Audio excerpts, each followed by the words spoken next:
अल्हम्दुलिल्लाह अल्हम्दुलिल्लाह नहमदुहु व नस्तईनुहु व नस्तगफिरुह व नु'मिनु बिही व नतवक्कलु अलैहि व नऊज़ु बिल्लाहि मिन शुरूरि अनफुसिना व मिन सय्यिआति अमालिना मन यहदिहिल्लाहु फला मुदिल्ल लहु व मन युद्लिल फला हादिय लहु अशहदु अन ला इलाहा इल्लल्लाह वहदहु ला शरीक लहु व अशहदु अन्ना मुहम्मदन अब्दुहु व रसूलुहु या अय्युहल्लज़ीना आमनुत्तक़ुल्लाह हक़्क़ तुक़ातिही व ला तमूतुन्ना इल्ला व अंतुम मुस्लिमून या अय्युहन्नासुत्तक़ू रब्बकुमुल्लज़ी खलक़कुम मिन नफ्सिन वाहिदतिन व खलक़ मिन्हा ज़ौजहा व बस्स मिनहुमा रिजालन कसीरन व निसाअ वत्तक़ुल्लाह अल्लज़ी तसाअलून बिही वल अर्हाम इन्नल्लाहा काना अलैकुम रक़ीबा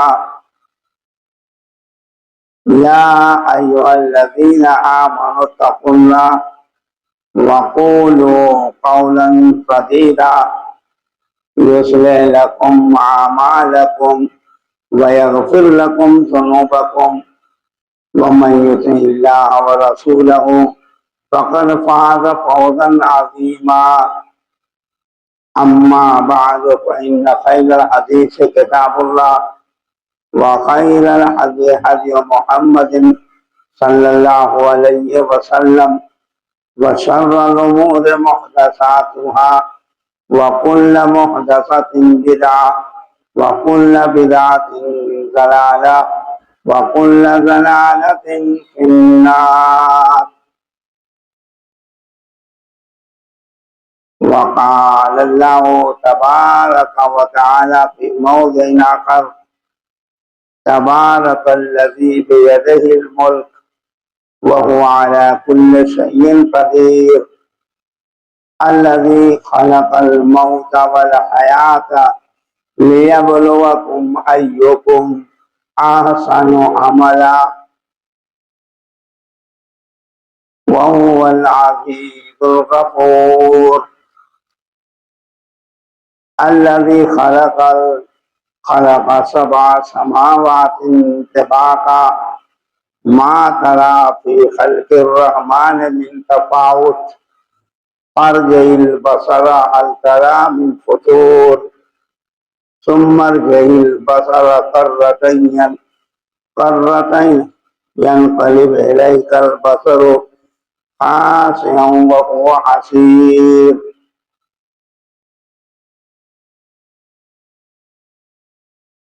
भाइयों,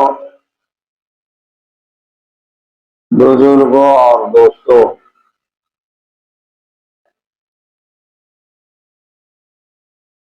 और इस्लामी ख़वातीन, मेरी माएँ और बहनें,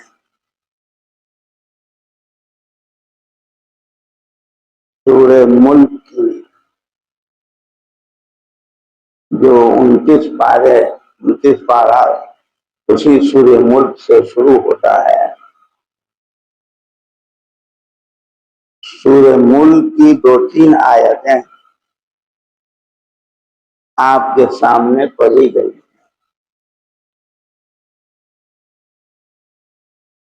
अल्लाह ताला ने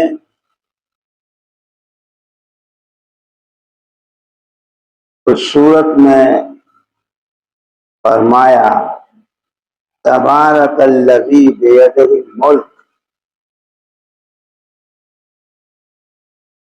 बाबरकत है वो ज़ात जिसके हाथ में सारी बादशाहत है, हुकूमत है।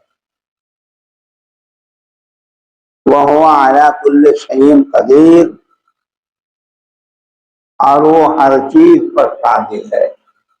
सारे चीजों की ताकत और कुदरत रब्बुल आलमीन को हासिल है। अल्लज़ी खलक़ल मौत वल हयात लियब्लुवकुम अय्युकुम अहसनु अमला। वही जात है, वही बाबरकत जात है जिसने जिंदगी को पैदा किया और मौत को पैदा किया। अल्लज़ी खलक़ल मौत वल हयात लियब्लुवकुम, अल्लाह ही वो जात है जिसने जिंदगी को पैदा किया और मौत को पैदा किया। लियब्लुवकुम, ताकि वो तुमको आजमा लें, तुम्हारी आजमाइश कर लें, तुम्हारा इम्तिहान ले लें। लियब्लुवकुम अय्युकुम अहसनु अमला, तुम में का कौन अच्छा अमल करता है, नेक अमल करता है।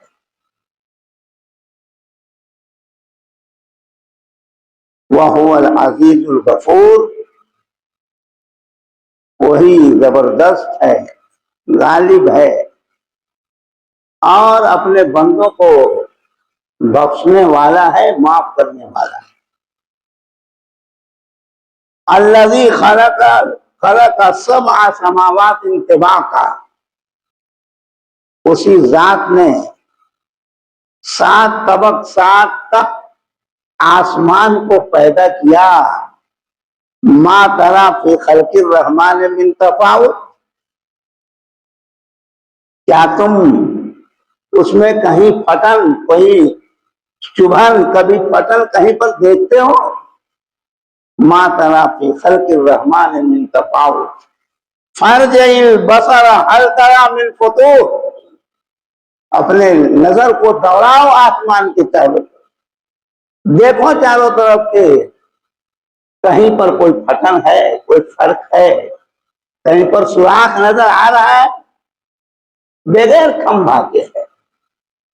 मकान बनाते हो तो उसमें 10 खंभा लगाने की जरूरत है, लेकिन अल्लाह रब्बुल आलमीन ने 7 तबक आसमान बनाया, कोई खंभा नहीं, कहीं पर कोई खंभा नहीं है, कहीं पर न कोई फटन है, ना कहीं पर कोई रास्ता है, कोई सुराख नजर आता है।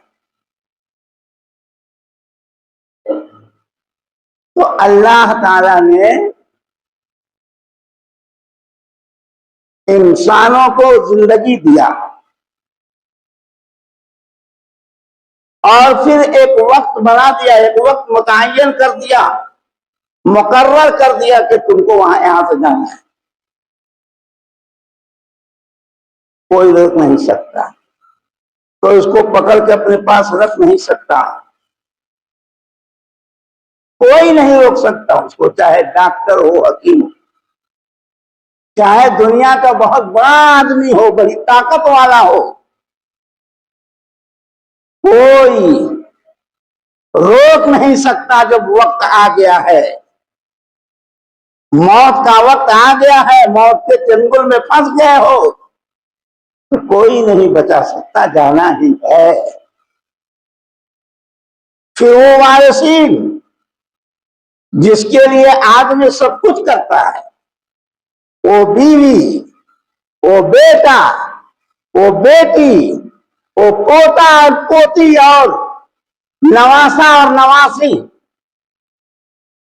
सबके लिए आदमी जायज करता है, नाजायज करता है, हर मुमकिन कोशिश करता है कि जायदाद हासिल करके और मकान बिल्डिंग बना करके सारी सहूलतों का इंतजाम कर दो अपने औलाद के लिए।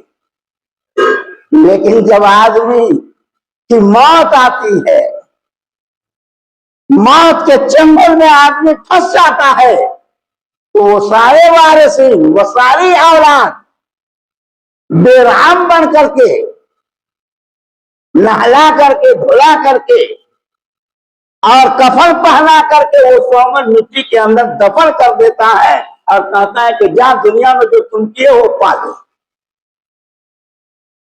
है कोई औलाद ऐसी जो अपने और अपने माँ बाप को मरता हुआ बचा ले? नहीं बचा सकता। अल्लज़ी खलक़ल मौता वल हयात लियब्लुवकुम अय्युकुम अहसनु अमला। अल्लाह ही वो जात है, अल्लाह ही वो बाबरकत जात है जिसने जिंदगी को पैदा किया और फिर मौत को पैदा किया ताकि तुम्हारी आजमाइश हो जाए, तुम्हारा इम्तिहान हो जाए, तुमको हम आजमा ले कि तुमने का कौन अच्छा अमल करता है और कौन बुरा अमल करता है। आदमी कुछ न था,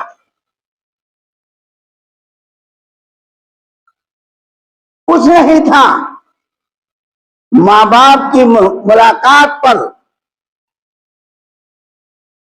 एक लुत्फा करार पाया, एक पानी ठहरा माँ के लुत्फे में, और उस पानी के जरिए 9 महीना बच्चा अपने माँ के पेट में रहा। फिर 9 महीना के बाद वो दुनिया में आया, बचपना पाया, बुढ़ापा पाया, जवानी पाया, और फिर एक वक्त ऐसा आया कि मौत के चंगुल में फंस गया और वो जा रहा है। किसी के रोने से, किसी के कलेजा पीटने से, किसी के आंसू बहाने से वो बच नहीं सकता, उसको जाना है। दूसरी जगह अल्लाह ताला ने इंसान की जिंदगी को 3 हिस्सों में तकसीम करते हुए फरमाता है, अल्लाहुल्लज़ी खलका मिन ज़ौफ़िन सुम्मा जअला मिन बादि ज़ौफ़िन क़ुव्वतन सुम्मा जअला मिन बादि क़ुव्वतिन ज़ौफ़न व शैबा। अल्लाह ही वो जात है जिसने पैदा किया तुमको, अल्लाह ही वो जात है जिसने तुमको पैदा किया कमजोर, कमजोर बनाया। माँ के पेट में कुछ न थे, माँ के पेट से बाहर आए तो न हाथ काम कर सकता है, न पैर काम कर सकता है, न सर काम कर सकता है सिवाय हिलाने पिलाने के। अपने हाथ से वो कुछ नहीं कर सकता। वो माँ है, वो माँ है जिसने 9 महीने पेट में रखा और तकलीफ को बर्दाश्त किया। और फिर वही माँ है जिसने अपने पेट से मौत के करीब होकर के उस बच्चे को अपने पेट से निकाला, बाहर निकाला, पैदा हुआ बच्चा दुनिया में, और फिर बचपन से लेकर के जवानी तक पाला पोसा, दूध पिलाया, पैर दबाया, आंख दबाया, जिस्म में तेल लगाया। बच्चा रो गया तो रात भर माँ को नींद नहीं आ रही है, माँ जगी हुई है, बेदार है कि मेरा बच्चा क्यों रो रहा है। फिर जवानी आ गई,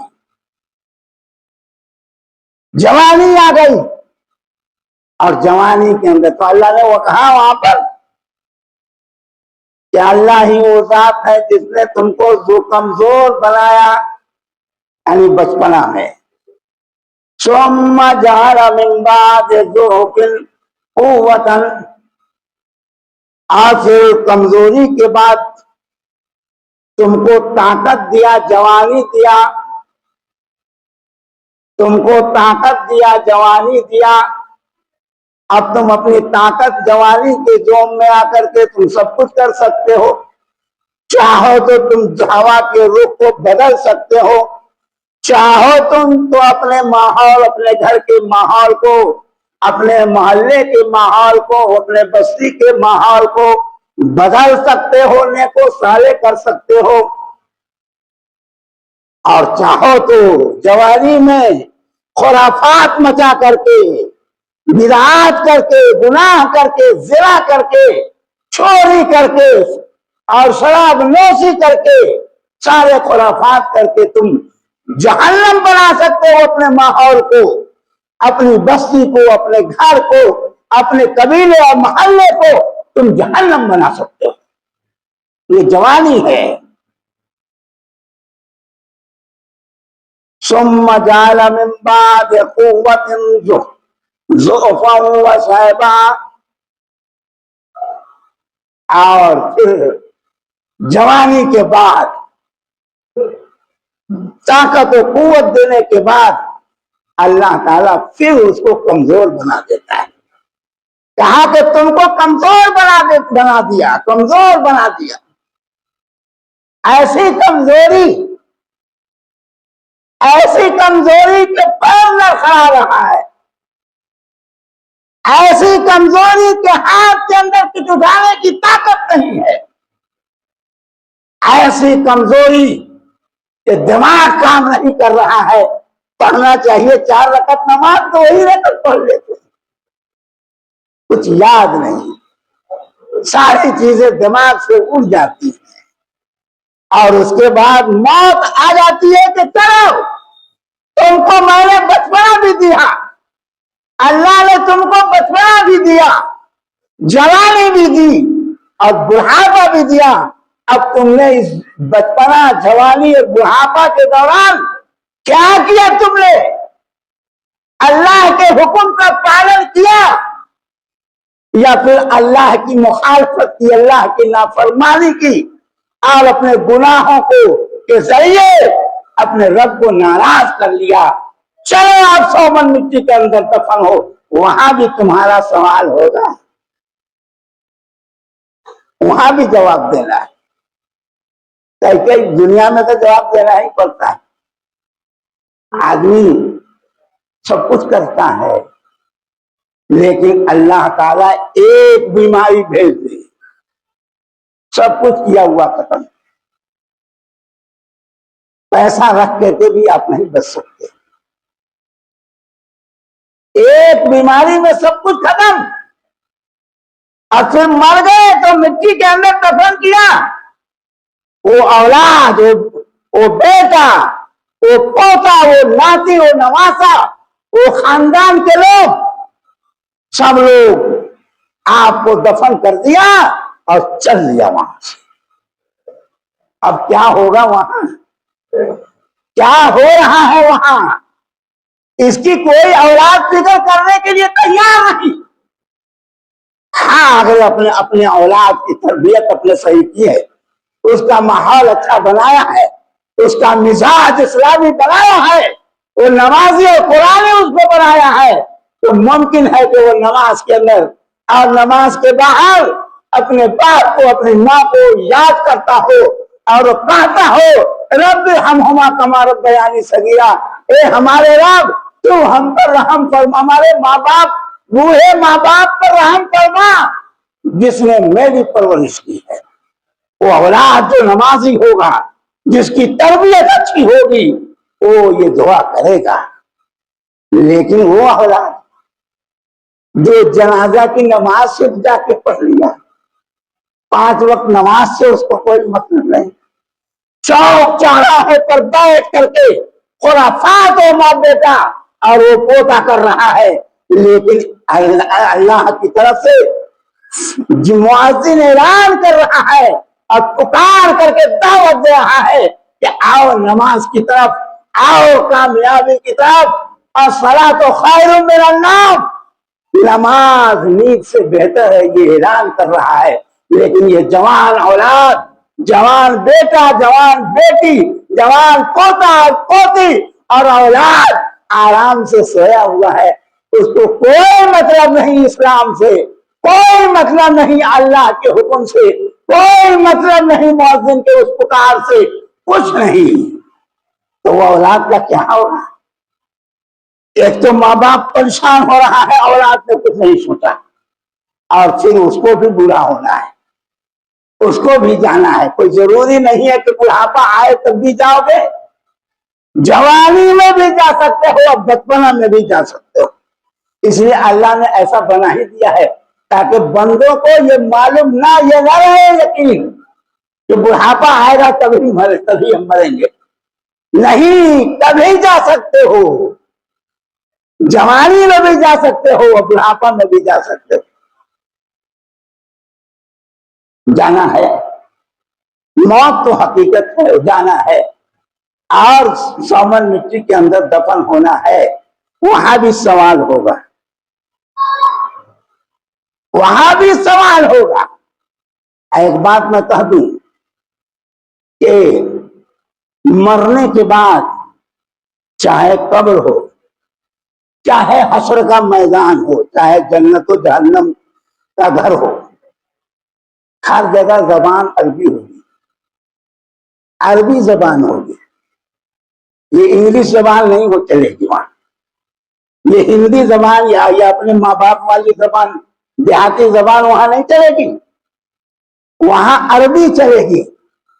और अपने औलाद को अरबी पढ़ाते नहीं, मदरसों में दाखिल करते नहीं, असली जबान में इंग्लिश हिंदी हिसाब में अपने बच्चों को लगाते हो, और बच्चा कामयाब हो गया, दुनिया में पैसे कमा के दे रहा है, तो बहुत दिल मोटा हो जाता है, नफ्स मोटा होता है। अरे मेरा बेटा तो आज डॉक्टर हो गया, आज मेरा बेटा कलेक्टर हो गया, लेकिन मूतने के क्या तरीका उसे नहीं मालूम, नहाने का तरीका उसे नहीं मालूम, नमाज का तरीका उसे नहीं मालूम, वो जैसे तैसे जिंदगी गुजार रहा है। इसके बारे में कि कभी सोचा? अल्लाह भी पूछेगा औलाद के बारे में, अल्लाह भी पूछेगा कि तुमको हमने औलाद दिया था, तुमने औलाद की सही तरबियत की या नहीं किया, इस्लामी मिजाज बनाया या नहीं बनाया, ये सवाल करेगा अल्लाह, पूछेगा अल्लाह। इसके बारे में नहीं पूछेगा कि तुमने कलेक्टर बनाया या नहीं बनाया, तुमने प्रोफेसर बनाया या नहीं बनाया, इसके बारे में अल्लाह नहीं पूछेगा। लेकिन अगर बच्चे को किताब व सुन्नत का पाबंद नहीं बनाया, इस्लामी तरीका उसे नहीं समझाया, जिंदगी गुजारने के तरीके में इस्लाम को नाफिज नहीं करवाया, तो उसके बारे में अल्लाह पूछेगा। कोई भी आदमी इससे नहीं बच सकता। कब्र में भी सवाल होगा, और मरने के और फिर हश्र के मैदान में जमा होंगे तो वहां भी सवाल होगा। कब्र में सवाल, आपने सही सवाल का जवाब सही दिया, कामयाब हो गए। और वहां की कामयाबी असल कामयाबी, दुनिया की कामयाबी बहुत अच्छी, बहुत असल कामयाबी नहीं है, वहां की कामयाबी। कब्र में जो सवाल किया गया उसका जवाब आपने नहीं दे दिया सही सही, आप कामयाब हो गए। और फिर मैदान हश्र में अल्लाह के रसूल ने फरमाया, तिरमिज़ी की हदीस मौजूद है कि एक एक करके अल्लाह ताला के सारे सवालों का जवाब आपने नहीं दे दिया, उस वक्त तक एक कदम पीछे नहीं हट सकते। सब सवालों का जवाब देना, उसकी फिक्र नहीं, उसकी फिक्र नहीं कि वहां जवाब देना। अब जहां का कुछ जवाब नहीं, जवाब की कोई जरूरत नहीं, वहां की सारी फिक्र है, सारी फिक्र है। माँ बाप भी नहीं समझता, और औलाद भी समझने के लिए तैयार नहीं। औलाद अपने माँ बाप की बात को मानने के लिए तैयार नहीं। क्या होगा मरने के बाद? मरने के बाद बहुत अंजाम भयंकर होगा। लिहाजा हदीस में आता है, अल्लाह के रसूल सल्लल्लाहु अलैहि वसल्लम ने फरमाया, 5 चीजों को 5 चीजों से पहले गनीमत जानो। अल्लाह के रसूल ने फरमाया, 5 चीजों को 5 चीजों से पहले गनीमत जानो। पहला नंबर है अपनी जवानी को बुढ़ापा से पहले गनीमत जानो।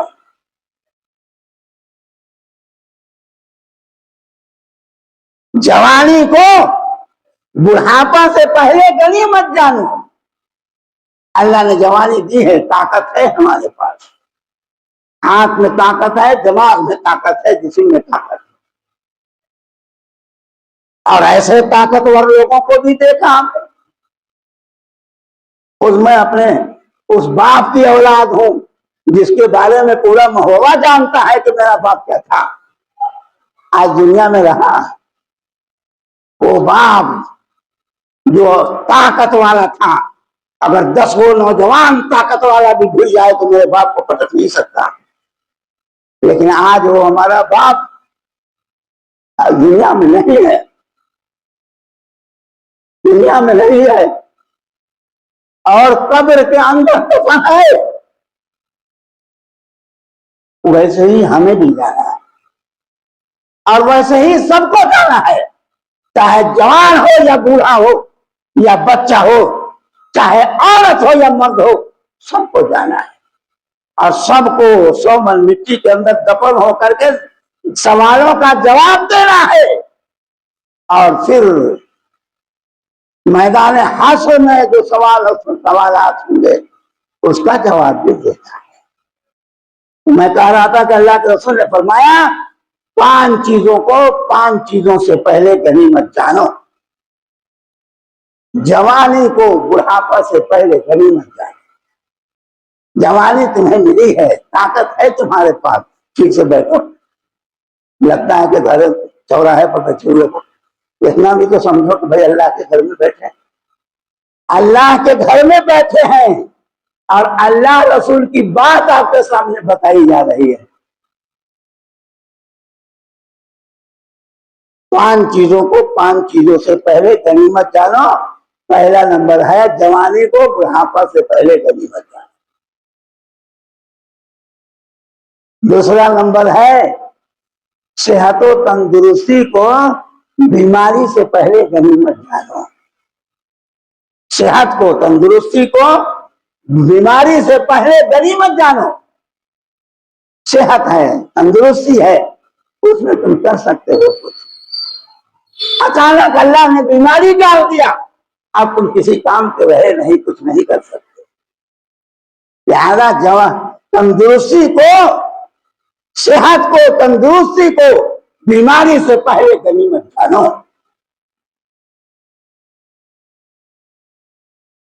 तीसरा नंबर है फरागत कब्ल शुगल,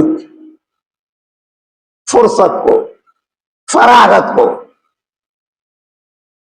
अल्लाह ने ताकत दिया, अल्लाह ने पैसे दे दिए, अपने औलाद की मैंने शादी कर ली, घर बार बना लिया, जमीन जायदाद हासिल कर लिया, अब सब चीज से फारिग है, सारी चीजें हमारे पास है, अब तो सब कुछ हो गया, फुर्सत है, कोई काम नहीं है।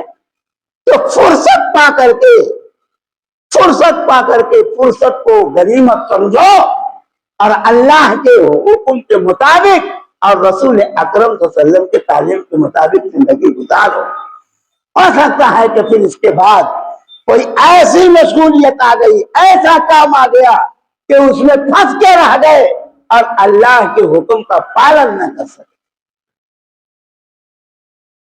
तीसरा नंबर है, याद कर लीजिएगा इसको, इतना धीरे धीरे बोल रहे हैं याद कराने के लिए। जवान लोग तो याद कर ही सकते हैं। पहला नंबर है जवानी को बुढ़ापा से पहले याद कर लो। दूसरा नंबर है सेहत को, तंदुरुस्ती को बीमारी से पहले गनीमत जानो। और तीसरा नंबर है फुर्सत को, बड़ा फरागत को, फुर्सत को मशगूलियत से पहले गनीमत जानो। और चौथा नंबर है हयात का कब्ल मौतिक, हयात का कब्ल मौतिक, जिंदगी को मौत से पहले गनीमत जानो। ये लंबा वक्त है, बचपना भी है, जवानी भी है, बुढ़ापा भी है, सबको गनीमत जानो। जिंदगी को मौत से पहले गनीमत जानो। हो सकता है अचानक अल्लाह का बुलावा आ गया और हम जो इरादा रखते हैं करने का वो न कर सके। आदमी सोचता चलो चलो अभी तो खेलने कूदने का वक्त है, अभी तो खेलने कूदने का वक्त है, जवानी जो है दीवानी होती है, जैसे चाहो गुजारो, आखिर में बुढ़ापा आएगा कर लेंगे। लेकिन बुढ़ापा आया नहीं, मौत के चंगुल ने हमको फंसा लिया और हम कुछ नहीं कर सके।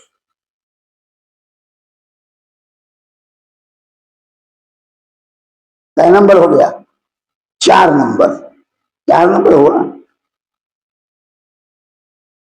जवानी को बुढ़ापा से पहले, सेहत और तंदुरुस्ती को बीमारी से पहले, फरागत फरागत को फुर्सत को फरागत को मशगूलियत से पहले, और जिंदगी को मौत से पहले। 4 चीजें हो गई। और 5वीं चीज है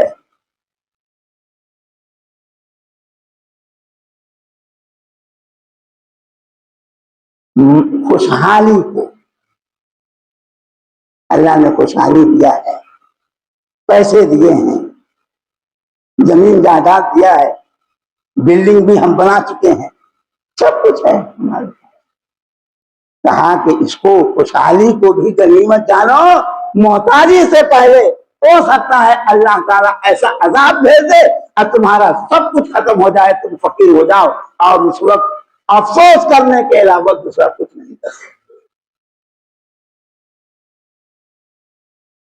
इसलिए मेरे जवानों